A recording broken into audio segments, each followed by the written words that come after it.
Türkiye! Terörist! Türkiye! Bize Kurdistan! Bize Rojava! Bize Rojava! Harbişin avallı! Dange kapılın bugün sılgıtın!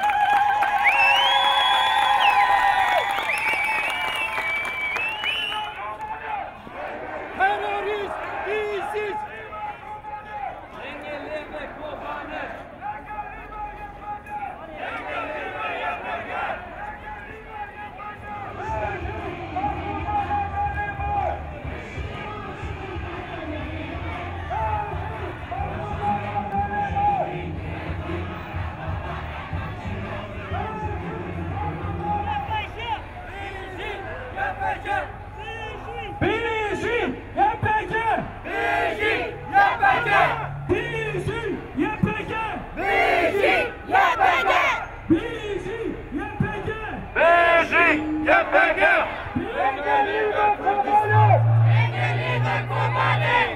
Engelleme Kobane! Engelleme Kobane!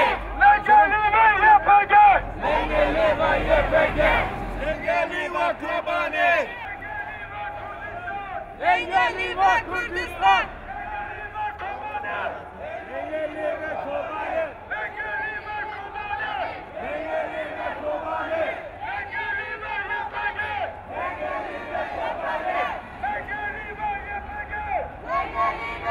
Kurdistan! Engelleme Kurdistan! Engelleme Kurdistan! Bizi Kobane! Bizi Kobane! Bizi Kobane!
Og vi har presset udenrigsministeren fra alle sider. Danmark skal gøre noget i Kobane.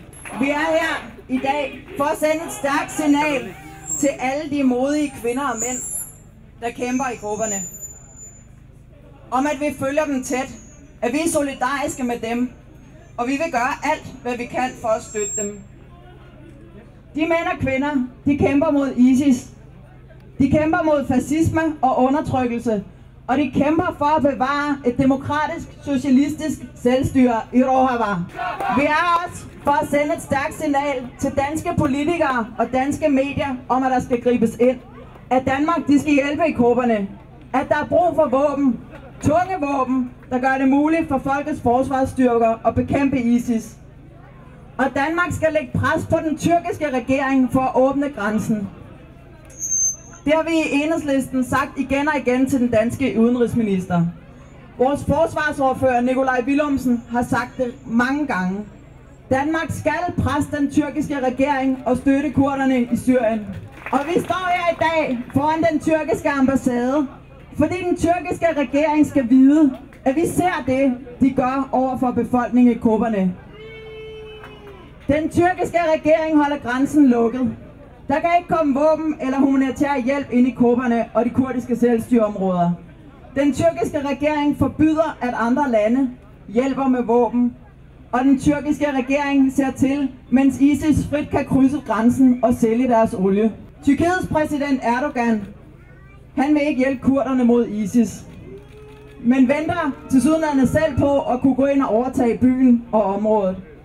Hvis Erdogan han virkelig mener seriøst, at han vil hjælpe kurderne, så skal han ringe til Salih Muslim og anerkende ledelsen i de kurdiske områder.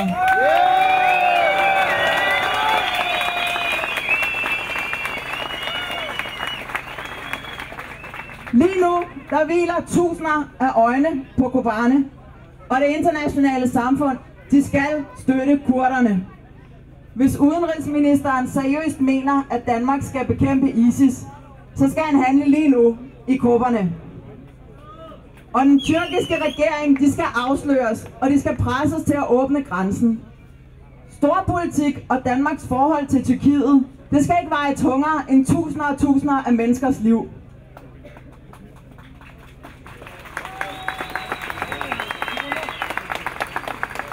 Det er lige nu, vi skal forhindre en katastrofe. Det er nu, vi skal stå bag dem, der kæmper til sidste mand og kvinde. Det er nu, vi skal sørge for, at verden ser, at stoltheden og modet hos dem, der kæmper for Kobane, det kan ISIS aldrig slå ihjel. Bishi, bishi, Kobane! Kubani rohamine düşer telaş büküne Esri çalan divarine ah rujalan Esri çalan divarine ah Kubani Bülentler Civanin ve çegrakirin Rahtu bomba erişkin Civanin ve çegrakirin Rahtu bomba erişkirin Güle sere işitkirin Biji herdu hezeye pege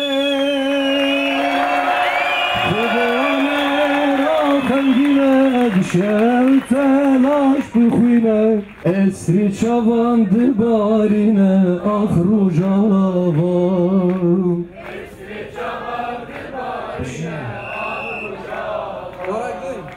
Kubani rakam yine düşev telaş büküne Kubani rakam yine düşev telaş büküne Esri çavan dibarine ah Kubani YPG kæmper mod de uhyre, mod de sadistiske kræfter, mod de fascistiske kræfter.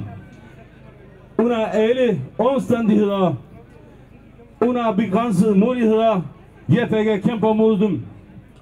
YPG i dag udfører en kamp mod de fascistiske uhyre. Men i stedet for YPG udfører en sådan kamp mod internationale koalitionsstykker, altså gør en sådan ting og kæmpe mod de uhyre, de fascistiske mørke kræfter. Vi beder om, at der må være en humanitær korridor for at undgå en massakre i Kobani. Lige nu, Kobani er omringet af de fascistiske kræfter, og de prøver at gå ind i Kobani og udføre en massakre mod de civile befolkning og mod kurder. Vi beder om, at der må være en korridor, altså humanitær korridor, og de må åbne, og det er nu. I morgen er for sent. I dag der må være altså en støtte. Hvis der skal være en støtte, så må det være en humanitær korridor, og så må være en kamp mod ISIS. JPG kæmper under alle omstændigheder, vi kæmpe, og sejren er JPG's, sejren er Kurdans, sejren er Kobanis. هزار جار اسلام جی تکو شیرین شروان کوبانی را زود سپاسون همو هاتن برا. Tusind tak til alle sammen, fordi I mødte frem i dag her. Og tusind tak, fordi I gennem de sidste 26 dage har prøvet at være et håb, tænde et lys for de tusinder tapre mænd og kvinder, der har kæmpet en kamp for frihed mod ondskaben ISIS. Tusind tak, og tusind tak endnu en gang.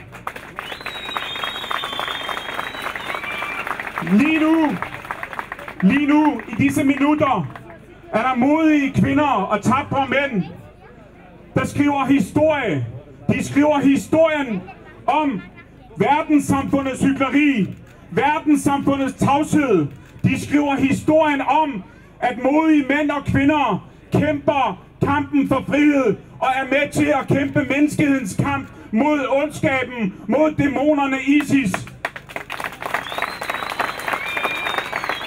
De skriver historie mod de hyklere, de tvetydige fascistiske regimer i Mellemøsten, der har skabt dæmoner som ISIS.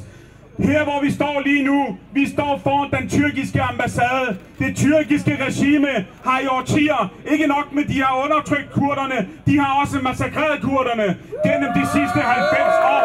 Og de bliver ved, og de bliver ved. Lige nu er vi vidne til, at Tyrkiet fortsat insisterer på og ikke vil anerkende kurderne, og ikke vil legitimere kurdernes eksistens ved at lukke deres grænser, ved at de sidste par år har støttet logistisk banden, morderne i ISIS, der nu har omringet Kobani, hvor vi står på døren til en massakre. Hvor længe skal de vestlige magter holde hånden under Tyrkiet? Et fascistisk regime, der på den ene side snakker om en fredsproces med Tyrkiet, på den anden side skyder, dræber kurder, civile kurder, der protesterer og prøver at vise solidaritet med deres fæller i Kobani, som lige nu er på truslen og på grænsen til at blive massakreret af ISIS. Hvor længe skal vi fortsætte med at fælde krokodilletårer? Er det når vi i dagen i morgen får en ny Srebrenica, eller får en ny Halabja, eller en ny Schengal? Er det i morgen? Hvor længe skal vi holde hånden under Tyrkiet? Verdenssamfundet, den danske regering må gøre op med sig selv. Vil de være del af en massakre, eller vil de være med til at lægge pres på Tyrkiet, så vi får åbnet en menneskelig korridor, der kan skabe og bane vejen for, at Kobani, de tapre og modige kvinder i Kobani, kan kæmpe kampen mod ondskaben. For ISIS, skal vi huske at sige, de er ikke kun en trussel mod kurderne og de kristne minoriteter i området eller andre minoriteter. De er en trussel mod det globale demokratiske værdifællesskab, som også det danske samfund er del af. Kære venner, derfor tusind tak, fordi I holder modet oppe. Tusind tak, fordi I fortsat tænder det lys og tænder det håb. Men I skal blive ved, for ISIS' morderiske dødspatruljer skal ikke lov til at kvæle håbet.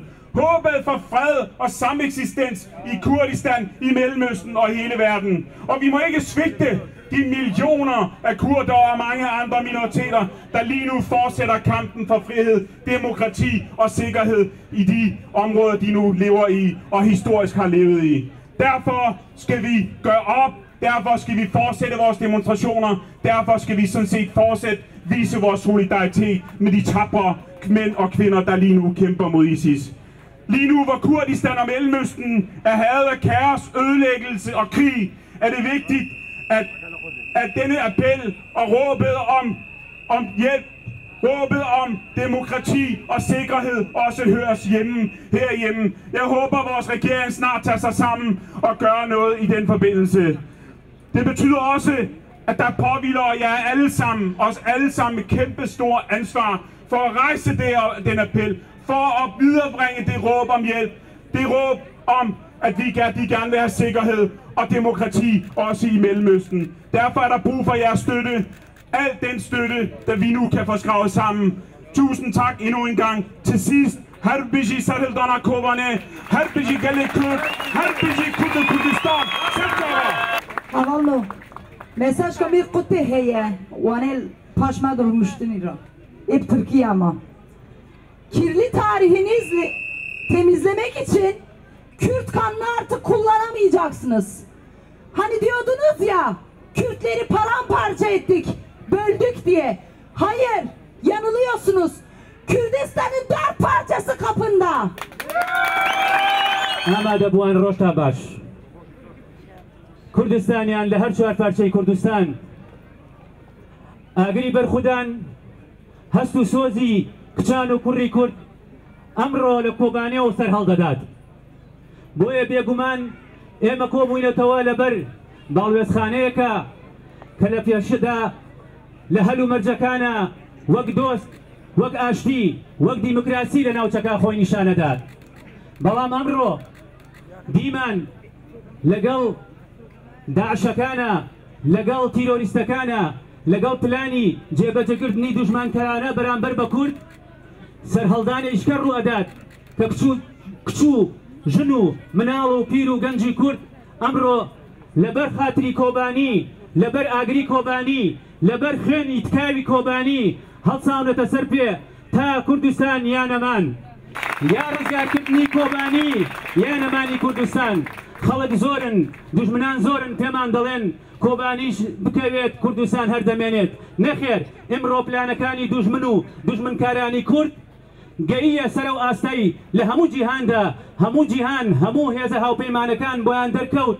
کە ئەو سیاسەتە سیاسەتێکی فاشستانە و دیکتاتۆریانەیە بەرامبەر بەگەلی کورد دەکرێت بۆیە ئەمڕۆ لە هەر شوێنێ کورد هەبێت لە هەر شوێنێ مناڵی کورد لە دایک ئەبێت لە هەر شوێنێ مناڵی کورد ئیمڕۆ شەهید ئەبێت ئەوە بەرخودانە ئەوە سەربەرزیە ئەوە سەرهەڵدانە بۆ کورد و کوردستان بۆ ئەو کوردستانەی کە ئیمڕۆ نەبێ سبەینێش دێتە دی و هەموو مناڵەکان بە چاوگەژیەوە بەرامبەر بە دوژمنانی کورد سنگێنێن بە گولەوە بژی کورد بژی کوردستان. Det er rigtig godt at se så mange af jer, så de kan skamme sig bag disse fascistiske voldurer. Kære venner, kupperne er lige nu belejret fra alle sider og afskrevet fra enhver tænkelig forsyning. Terrorgruppen Islamisk Stat har belejret den østlige, sydlige og vestlige side, mens Tyrkiet har lukket grænsen fra den nordlige side.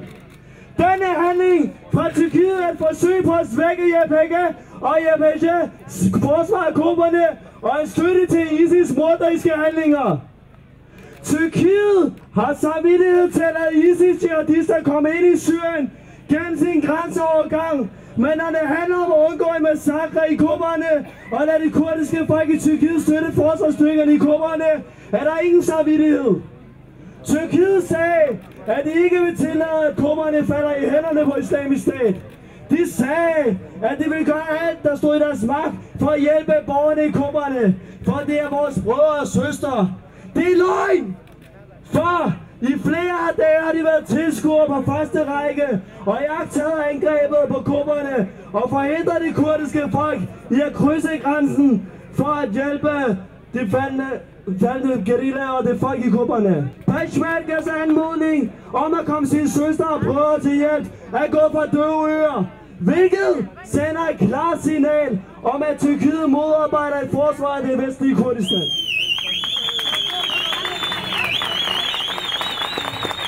Det kurdiske folk i Nordkurdistan i Tyrkiet har demonstreret, hvilket har medført til op til 30 brutale drab fra det tyrkiske politis side. Denne umenneskelige handling og den fortsatte støtte til ISIS fra Tyrkiets side fordømmer vi på det kraftigste. Det er kun et spørgsmål om tid, før JPG løber tør for ressourcer og ammunition.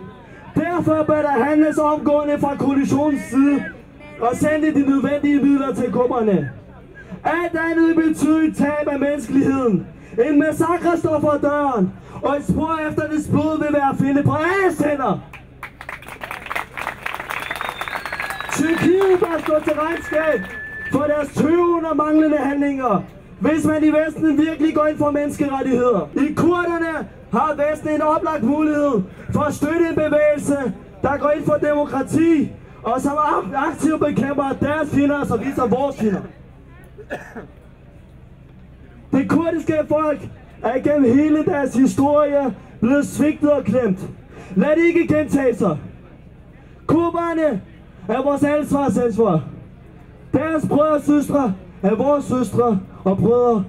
Og deres tår er vores tår. Halvishi Kurdistan, halvishi Barkhadana Yapaka.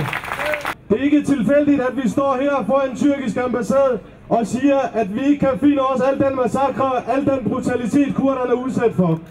Det er ikke tilfældigt, at det Tyrkiet er i fokus. Det er ikke tilfældigt, at det er Tyrkiet, vi protesterer over.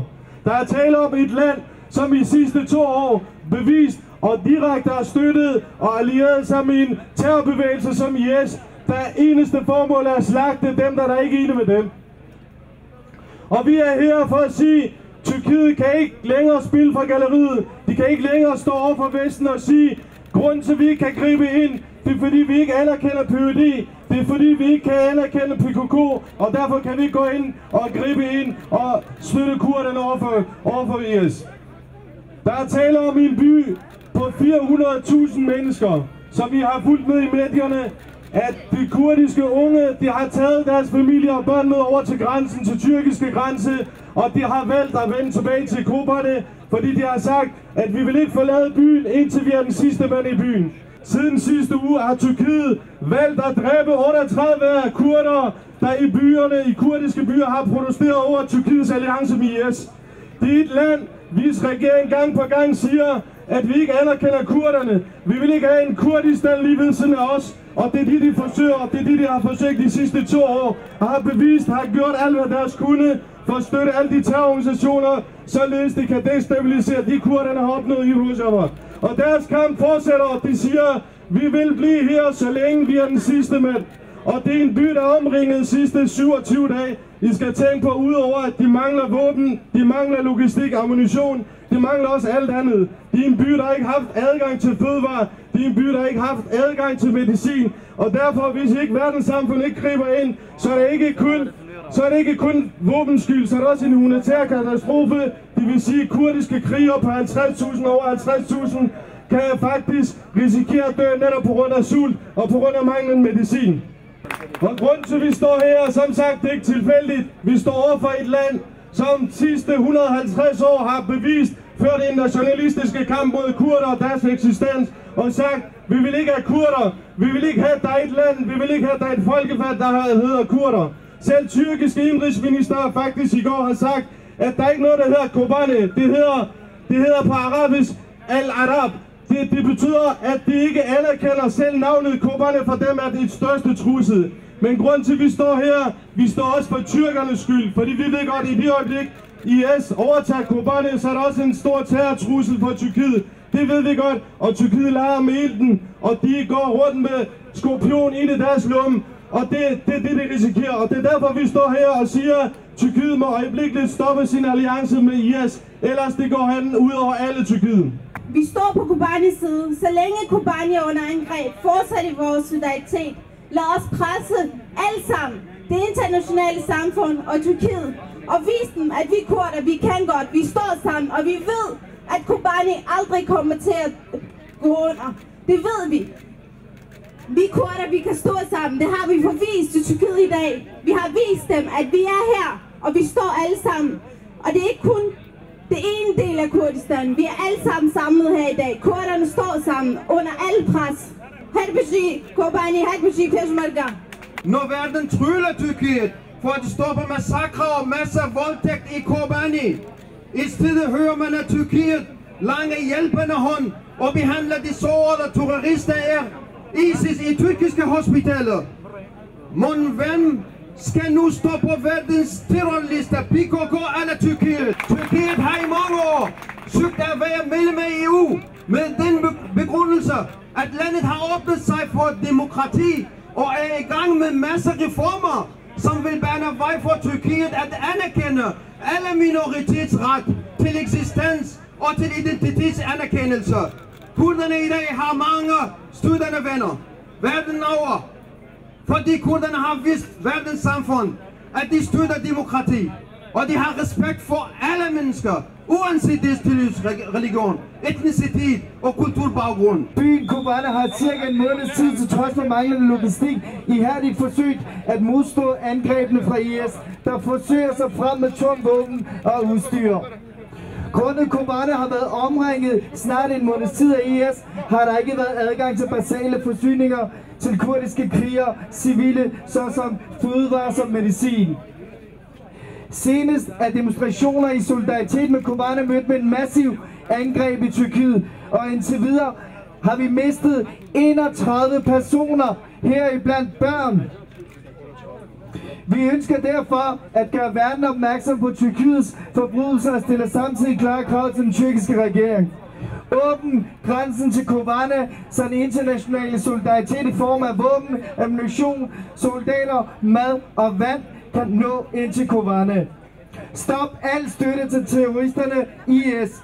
Kurderne har midt i det uopladede Syrien formået at skabe et samfund, der bygger på gensidig tolerance, hvor både kurdere, araber, kristne, alawitter og andre minoriteter ikke bare kan leve i fred, men også tage del i det civile liv.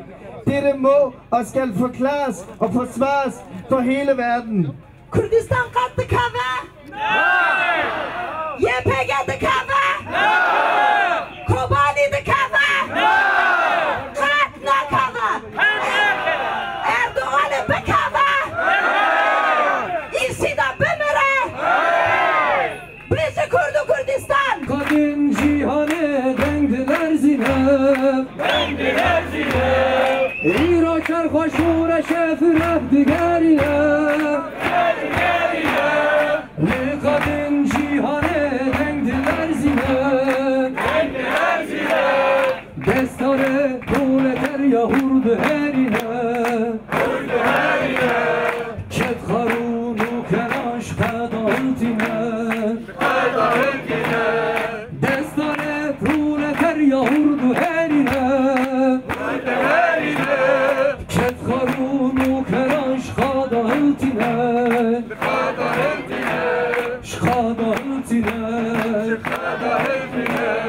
Nav duvarı zindana haya seriçiya. Haya seriçiya. Hıldın ala sor berxodan jiyan. Berxodan jiyan. Nav duvarı zindana haya seriçiya. Haya seriçiya. Hıldın ala sor berxodan jiyan. Berxodan jiyan. Rerun ahiri berima khuyna şehidan. Khuyna şehidan. Reberi